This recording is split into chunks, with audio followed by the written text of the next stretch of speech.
네, 이어서 우리 암호화폐 시장을 보다 심도 깊게 이해할 수 있는 시간 마련해 봤습니다. 코인 마스터 시간이고요.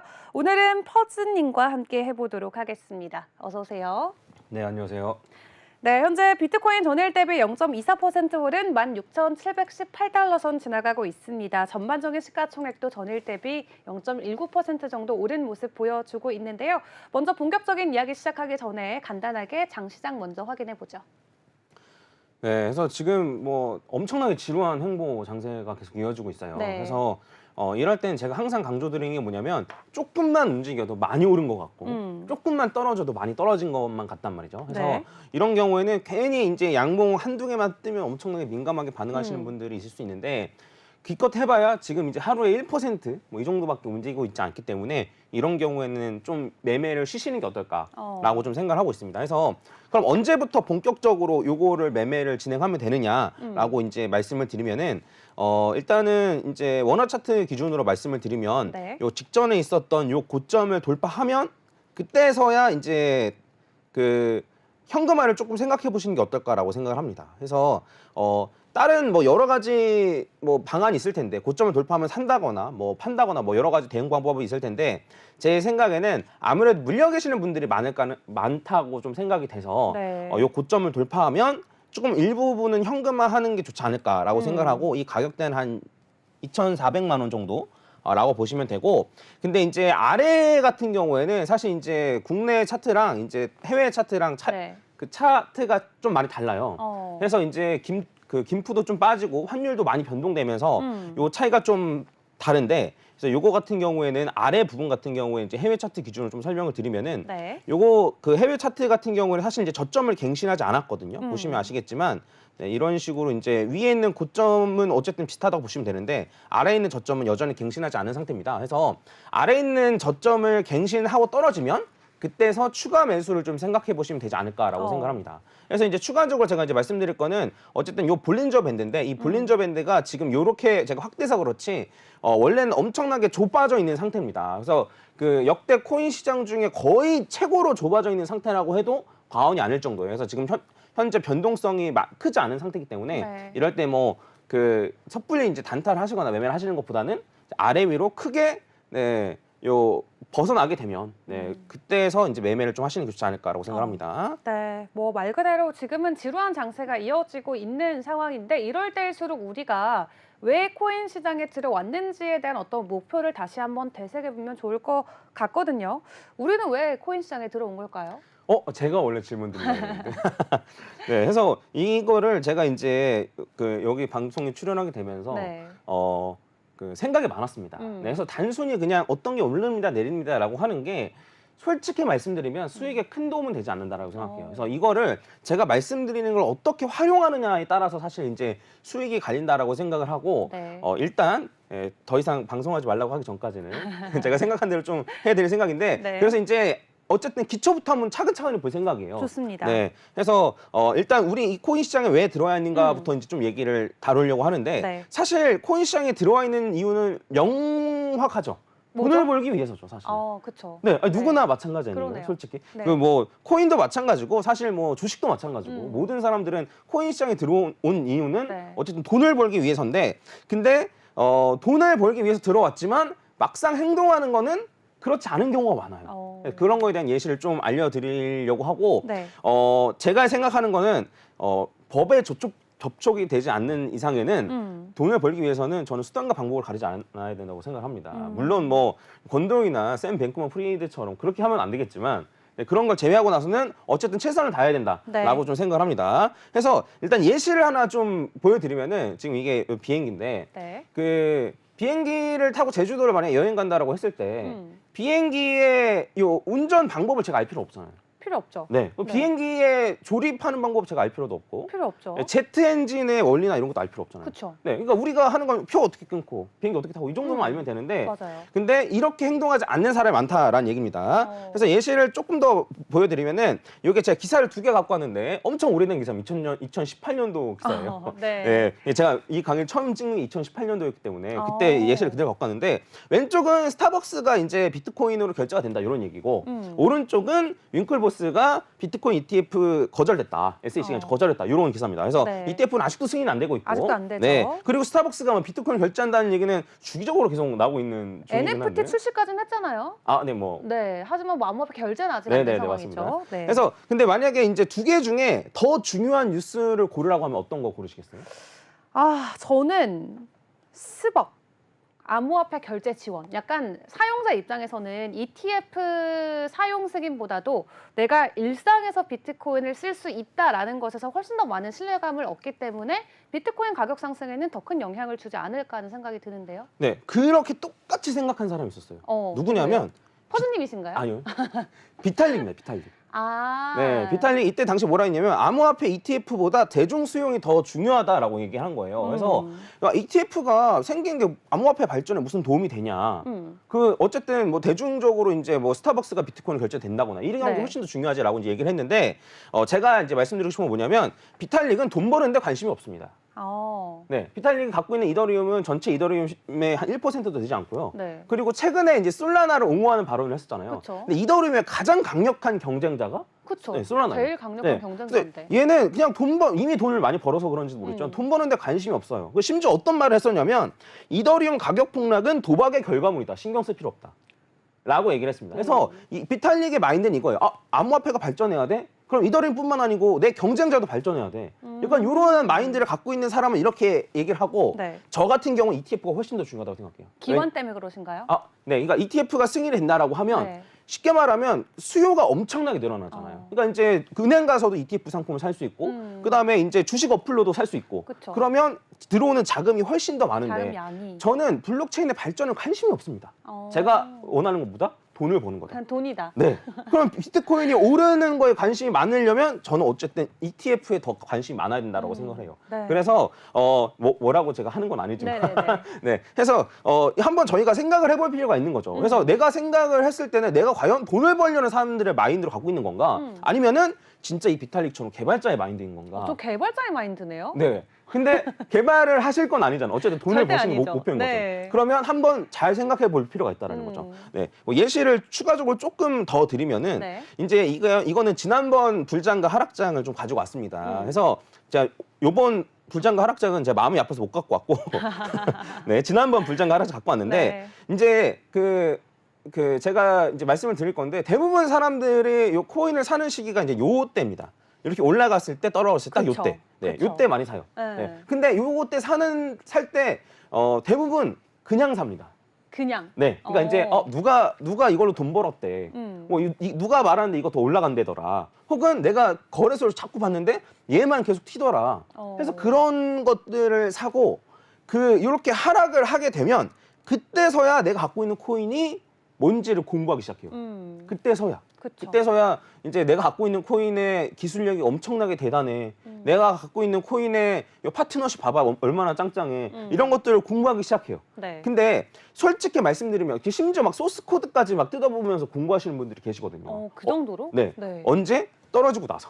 네. 근데 제가 말씀드리고 싶은 건 그거예요. 만약에 내가 물렸다라고 했으면 사실 내가 알아야 될 건 딱 그겁니다. 뭐냐면 다음번 불장까지 얘가 살아남을까 안 살아남을까. 딱 그 정도만 알면 된다는 거예요. 그 이상 알 필요가 있어 없어요? 없죠. 네, 근데 만약에 살아남지 못한다라고 하면은 그냥 쉽게 말하면 빨리 다른 코인으로 갈아타든가 해야죠. 근데 딱 요 정도만 공부하면 되는데 그 이상으로 공부를 한다는 거예요. 왜? 자기 마음이 조금이라도 편하려고. 불안하니까. 행복회로 돌리고 싶어서. 네. 다른 코인들은 다 하락하지만 내 코인만 오를 것 같은 그런 행복회로 돌리고 싶으니까. 근데 현실을 본다라고 하면은 사실 그렇게 하는 거는 개발자 마인드인 거고 저희 투자자의 마인드는 딱 그 정도는 공부할 필요가 없다는 거죠. 딱 다음번 불장까지 얘가 살아남느냐 안 살아남느냐 딱 요 정도만 공부하면 된다는 거죠. 그래서 이런 얘기를 이제 제가 계속 말씀드리고 싶었어요. 제가 딱 봤을 때는 굳이 이 정도까지 코인을 왜 공부해?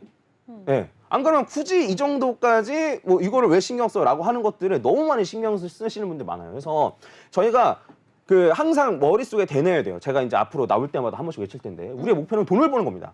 돈을 벌지 않으면 아무런 의미가 없어요. 네. 해서 돈을 벌기 위해서는 기존에 있었던 것들을 버릴 수 있으면 최대한 버리고 필요 없으면 안 하고 네, 이런 식으로 이제 진행을 하면 된다라고 생각을 하는데 네.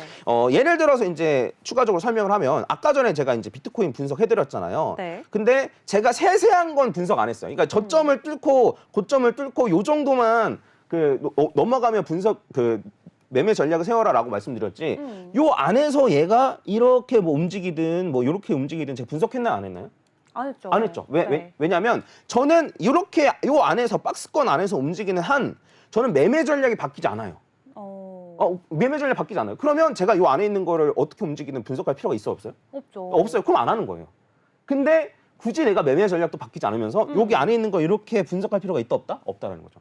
근데 이제 물론 뭐 조금 뭐 마진이나 이런 걸 활용하셔가지고 조그만 사이클에도 만약에 하신다라고 하면 분석할 필요가 있겠지만 그 매매 전략에 따라서 내가 바뀌지 않는다라고 하면 분석할 필요가 없는 거예요. 그리고 추가적으로 이제 제가 설명을 조금 드리면은 네. 이제 엘리엇 파동 관련해서 이제 제가 전에도 한번 뭐 말씀을 드렸었는데, 그렇죠. 네. 그냥 잠깐 간단하게만 그려왔는데 엘리엇 파동의 기본적인 제가 나중에 이거 엘리엇 파동 강의할 일 있을 겁니다. 네. 기본적인 법칙이 이래요. 뭐냐면 1, 2, 3, 4, 5가 이렇게 올라가는데 4파가 1파 이하로 떨어지면 안 돼요. 이게 엘리엇 파동 배우면 처음에 하는 내용입니다. 그렇죠.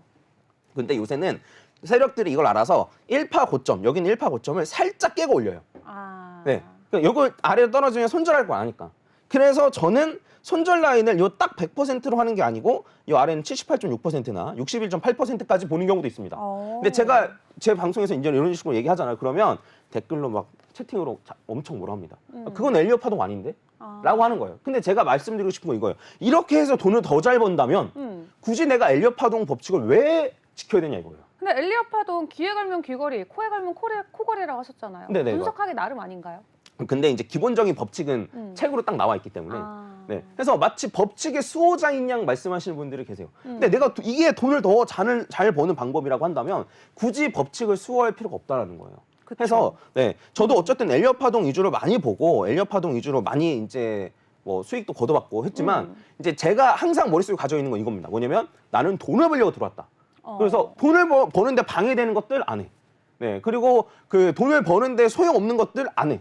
이런 식으로 저는 어쨌든 최대한 간단하게 생각을 하고 있다라는 거 이제 말씀을 좀 드리고 해서 이제 요거를 딱 듣고 나신 분들이 딱 마음속에 뭐 글씨를 이렇게 적어가지고 프린트해서 네. 이게 붙여놨으면 좋겠어요. 내 목표는 돈을 버는 거다. 네. 돈을 버는 거다. 그렇죠. 네. 그래서 내가 개발자도 아니고 블록체인 생태계 생태계 뭐 기여자도 아니고 네, 맞아요. 우리가 제가 돈을 벌 수 있다면 블록체인 요 업계가 요 망해도 저는 괜찮아요. 이렇게까지 말하면 좀 그런가요? 좀 마음 아픈데. 그래요? 근데 이제 물론 그렇지 않을 가능성이 훨씬 더 높고 네. 그런 건 이제 어쨌든 저도 베팅을 하고 있는 건데 근데 이제 블록체인 업계가 이제 뭐 기술력이 떨어지고 이런 게 제가 돈을 벌 수 있는 방법이다라고 하면 전 그래야 된다라고 생각을 해요. 그러니까 그만큼 돈을 버는 걸 좀 집중을 했으면 좋겠어요. 네. 그래서 이렇게 딱 하면 뉴스도 어느 정도 가려듣게 돼요. 이거는 돈을 내가 가격에 뭐 이렇게 왔다 갔다 하는데 충분히 도움이 된다 안 된다? 혹은 뭐 이 뉴스는 퍼더슨 뉴스도 아니다. 이게 훨씬 더 명확하게 좀 구분이 되거든요. 그래서 이런 거를 좀 확실히 보셨으면 좋겠고. 네. 그래서 어떻게 좀 앵커님은 좀 들어보셨는데 네. 좀 이렇게 돈을 목표를 좀 이렇게 확실히 좀 다잡게 되나요? 그러게요. 저도 제가 비탈릭과 같은 느낌의 약간 어떤 개발자의 마인드로 우리 시장을 보고 있구나를 방금 퍼즈님의 대화를 통해서 좀 깨달았는데 저는 약간 조금 다른 것 같아요. 저는 정말 이 산업을 응원하는 마음으로 거의 뭐 제가 별건 아니지만 약간 이 시장에 참여하고 있는 그런 기조가 더 센데 그래서 제가 못 벌었나 봐요. 근데 이런 마인드도 저는 나쁘지 않다고 생각해요. 저는 좋다고 생각해요. 네. 네, 근데 이제 좀 바꿔야 될 것 같아요. 네, 해서 근데 이제 그게 목표인지 돈을 버는 게 목표인지 지금 명확히 할 필요가 있다는 거죠. 네. 그래서 제가 처음에 이제 예시로 들어드렸던 비행기 네. 기억나실 텐데, 네네네. 그러니까 제주도로 여행 가는데 제가 굳이 비행기를 조종할 필요 없다라는 거죠. 네. 그냥 그럴 시간에 비행기에서 뭘 하면 된다? 제주도 가서 어디 여행 갈지 이런 걸 생각하라는 거죠. 그래서 이 목표를 명확하게 세우면 제가 이제 뭘 해야 될지 안 해야 될지가 명확하게 나눠집니다. 그래서 이런 부분에 대해서 한 번쯤 깊게 생각을 해보셨으면 좋겠고 이렇게 되면 이제 그런 것들이 좀 사라집니다. 이제 특정 코인과 사랑에 빠지는 일. 네, 특정 코인을 옹호하는 일. 오늘 계속 제 얘기네요. 그런가? 네. 네, 그러한 일들이 좀 사라져요. 내가 돈을 버는데 과감하게 이거는 도움이 안 돼. 이 코인 도움이 안 돼. 라고 생각하면 과감히 버릴 줄 알아야 된다는 거죠. 그래서 여러분들 목표는 그 코인을 옹호하고 그 코인의 약간 기술 발전이 아니에요. 여러분의 목표는 돈을 버는 겁니다. 이거를 명심하셨으면 좋겠습니다. 네. 네, 해서 어쨌든 1강이라면 1강이 좀 끝났는데 네. 제가 이제 좀 초급 강의로 좀 준비해온 요게 이제 요걸 보면은 목차를 보면 이렇습니다. 그래서 우리의 목표는 뭔지 오늘 이제 배웠죠? 네. 그런 다음에 불장은 다시 온다. 비트코인 어디까지 갈까? 요거는 지난주에 진행했었죠. 조금 기억나시죠? 했었죠. 네. 네네네. 그러면 우리의 목표는 돈을 버는 거고 비트코인 안 망하고 불장 다시 와. 그런 다음에 비트코인 다음번에는 25만 달러, 30만 달러까지 가. 라고 한다면 그 다음부터 할 건 뭐예요? 어떤 코인을 고르고 어떻게 매수하고 그쵸. 어떻게 매도하고 네. 요거를 이제 제가 차분히 알려드릴 예정입니다. 네. 좋습니다. 오늘 바로 알려주시나요? 그래서 오늘은 네. 일단 이제 저를 처음 보시는 분들은 계시나요? 그래서 계실지 잘 모르겠어가지고 네. 이제 지난번에 했던 불장은 다시 온다랑 그런 걸 간단하게 진짜 조금 간단하게 다시 복습 차원으로. 네. 해왔습니다. 그래서 비트코인이 망하지 않을 거라는 이유가 이제 자세한 거는 이제 지난주 영상 있으니까 찾아보시고 그 비트코인이 이제 안전자산의 지위를 가지고 있습니다. 그래서 네. 이제 달러 인덱스랑 금인데 이제 요 아래로 세 개의 선을 기준으로 해서 여기에 색칠돼 있으면 반대로 가는 거예요. 근데 금이 그래서 달러 인덱스랑 반대로 가기 때문에 안전자산을 취급받는 건데 근데 2020년 이후로 금이 약간 이상하게 움직이고 네. 그다음에 반대로 요 비트코인 같은 경우는 2020년 이후로 오히려 달러 인덱스랑 반대로 움직이는 경향이 심하다. 그래서 비트코인이 달러 인덱스랑 반대되는 안전자산의 가치를 가질 가능성이 높다. 그리고 이거랑 같이 제가 보여드렸던 게 자국의 통화 가치가 떨어지면 비트코인을 프리미엄 주고서라도 매수한다. 그렇죠. 네, 그리고 이제 봤던 게 그 저희가 이제 죽는 소리 할 때 작년 11월에 10만 개 매수한 고래. 네, 그다음에 그 전에 그 하락장에서 이제 20만 개 매수한 중국인 고래. 네, 이런 애들이 이제 갖고 있는 걸 보면은 불장은 반드시 온다라는 얘기였고 그다음에 이제 요거를 제가 준비를 해왔습니다. 뭐냐면 제가 그 날짜까지 한번 대충 그려왔어요. 네, 행복 회로라고 행복 회로인데 제가 말씀드리면 2024년 1월에 전고점 돌파. 내년 1월에 네, 전고점 돌파. 그다음에 24년 6월에 15만 달러까지 가고 와우. 그다음에 24년 8월에 10만 달러까지 떨어지고 25년 3월에 25만 달러 도달하는 걸 제가 그려왔습니다. 와. 그래서 어떻게 이렇게 충분히 갈 수 있을 것 같으세요? 솔직히 딱 이렇게 보면은 가능할까? 그래? 저도 시장에 정말 오래 있었지만 사실 뭐 10만 달러 이상 간다 이거 진짜 몇 년 동안 업계 인사들이 계속 주장해 왔던 건데 아직까지도 저희가 10만 달러의 영광을 한 번도 맛본 적이 없잖아요. 근데 앞으로 다가오는 2, 3년 안에 갑자기 몇십만 달러까지 간다라고 하면 물론 기쁘긴 한데 약간 가능성이 있을까 하는 생각이 조금 더 현실적으로 많이 드는 것 같아요. 그러면 질문을 조금 바꿔서 그 재작년과 같은 그러니까 벌써 재작년이 돼버렸는데 그러네요. 완전 불장. 네. 네. 그러니까 2020년, 21년과 같은 불장은 그 정도 상승은 한 번 더 올 수 있지 않을까요? 근데 지금 구간에서 그렇게 상승하면 그게 25만 달러까지 가는 건가요? 네, 해서 비율적으로? 그래서 이제 제가 이게 그린 걸 대충 그냥 막 그린 게 아니고 네. 그 지난번 그러니까 바로 직전에 있었던 불장 요거를 그대로 그린 거예요. 그래요? 네. 그렇게 했을 때 이 가격이에요? 네, 맞습니다. 해서 아예 그 여기 고점이랑 고점 그다음에 여기 있는 요 조정받는 요 왔다 갔다 조정받는 거 네. 그다음에 여기 고점까지 해가지고 제가 그대로 비율대로 그냥 옮긴 거예요. 근데 비율대로 그대로 옮기면 25만 달러 합니다. 갑자기 심장이 빠르게 뛰기 시작했어요. 네. 그래서 당장 지금 16,000달러 막 이렇게 움직이는데 지금 무슨 25만 달러나 생각하실 수 있는데 반대로 그러니까 지난번과 같은 불장 그래도 그 정도 상승은 올 수 있지 않아? 라고 생각을 하시는 분들이 많거든요. 그래서 그런 걸 그대로 대입해 보면 막상 25만 달러는 와닿지 않지만 지난번 불장처럼은 올라갈 것 같은데 라고 생각을 해보면 지난번 불장처럼 그대로만 간다고 해도 25만 달러까지 충분히 간다는 얘기죠. 근데 사실 생각해보면 지난해 불장 때는 약간 거시 매크로적인 이슈적으로 놓고 봤을 때도 이 양적 완화라던가 뭐 전반적으로 좀 전 세계적으로 정말 우리가 겪어보지도 않았던 팬데믹 사태를 겪으면서 코인뿐만 아니라 주식시장도 엄청난 호황기를 누렸거든요. 근데 이러한 좀 배경이 뒷받침돼져서 그 당시에 비트코인이 그렇게 폭등할 수 있지 않았나라고 주장하시는 분들도 계실 것 같아요. 그럼 25년 돼서 뭐 또 다른 코로나가 올 건지 뭐 전 세계적으로 돈이 다시 한번 확 풀리는 시기가 와야만 이렇게 갈 수 있지 않나라는 생각도 드는데 어떻게 생각하세요? 그러니까 이슈적인 부분은 아마 다른 분들이 더 잘 다뤄주실 거예요. 사실 전 차트를 보는 사람이니까. 근데 이러한 얘기는 지난번, 그러니까 지지난번 하락장, 이제 2019년, 20년 때도 있었어요. 네. 그런 얘기는 제가 다음번 불장 갑니다 했는데, 아니, 2천만 원 이상 못 올라간다. 그래서 박스권으로 움직인다. 헛소리 하지 말아라는 얘기를 저도 많이 들었습니다.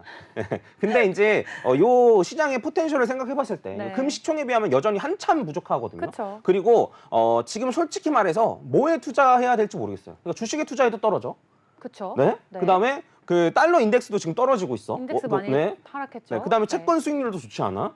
그러면 도대체 그냥 그렇다고 현금으로 갖고 있기에는 이제 인플레이션 때문에 계속 화폐 그쵸. 가치가 하락해. 네. 그러면 그 돈이 이제 저는 쏠릴 곳이 있어야 된다라고 아. 생각해요. 네, 그래서 물론 여러 가지 이슈들이 있겠지만 저는 이제 이러한 내년에 어쨌든 올해 이제 경기 침체가 많이 온다라고 해서 나스닥이나 이런 게 좀 떨어진다라고 하면 네. 네, 이러한 타이밍에 뭐 현물 ETF 승인이라든가 안 그러면 중국에서 그 코인 거래 승인이라든가 이런 정도의 호재만 있으면 충분히 이쪽으로 돈을 쓸 수 있는 여지가 많다라고 좀 생각을 하고 있는데 요거는 그냥 제 내피셜이니까 그냥 근데 재미로 저는 보시면 될 것 충분히 같고. 가능성이 있을 것 같다라는 생각도 드는 게 어쨌든 과거의 차트를 그대로 대입해서 나온 추정된 예상치이기 때문에 자, why not? 왜 다시 한번 일어나지 않을까? 네, 그런 부분에 있어서는 충분히 가능성이 있을 것 같다라는 생각도 듭니다.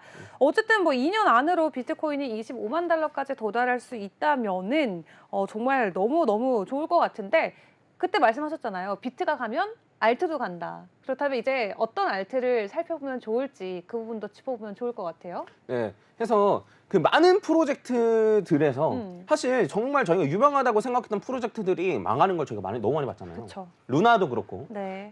그런데 이제 저도 이제 코딩을 할 줄 압니다. 저도 이제 오. 산업공학과를 나왔기 때문에 공대 산업공학과를 나왔기 때문에 오, 공대생이셨군요. 뜯어볼 수 있어요. 그래서 네.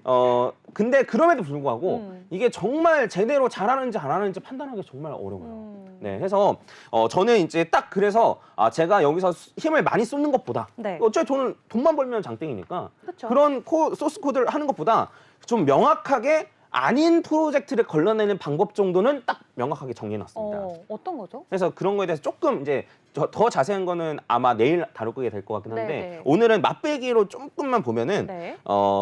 이제 이더리움과 경쟁 코인들이 있어요. 이더리움 경쟁 코인도 있죠. 네. 레이어 원 코인들인가요?